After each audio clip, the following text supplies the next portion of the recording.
నా పేరు ప్రశాంత్, ఎస్ఎఫ్ఐ మహబూబ్నగర్ జిల్లా కార్యదర్శి. ఈ నెల 27వ తారీఖు జరిగే చలో హైదరాబాద్ కార్యక్రమాన్ని విజయవంతం చేయాలి అని చెప్పేసి విజ్ఞప్తి చేస్తూ ఉన్నాం. ఎందుకంటే ఈరోజు మహబూబ్నగర్ జిల్లా కేంద్రంలోని అతి పెద్ద జూనియర్ గర్ల్స్ కళాశాల మహబూబ్నగర్ జిల్లా కేంద్రంలో ఉంది. 3500 నుంచి 4000 మంది విద్యార్థులు చదువుతూ ఉన్నారు.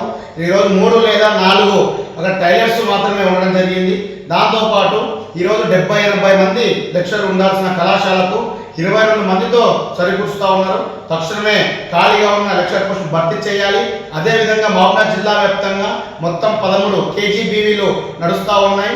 ఏ ఒక్క కేజీబీవీలో కూడా సీసీ కెమెరాలు లేని పరిస్థితి, అదేవిధంగా ఏఎన్ఎం కానీ జిఎన్ఎం కానీ లేని పరిస్థితి. చాలా మంది విద్యార్థులు ఇబ్బంది పడుతూ ఉన్నారు. తక్షణమే కేజీబీవీలో సీసీ కెమెరాలు ఏర్పాటు చేయాలి. అదేవిధంగా ఏఎన్ఎం జిఎన్ఎం పోస్టులు భర్తీ చేయాలి. దాంతోపాటు జూనియర్ కళాశాలలో ఈరోజు లెక్చరర్ పోస్టులను భర్తీ చేయాలి అని చెప్పేసి 27వ తారీఖు రోజు జరిగే చలో హైదరాబాద్ కార్యక్రమం విజయవంతం చేయాలని చెప్పేసి మరొకసారి విజ్ఞప్తి చేస్తా ఉన్నాం.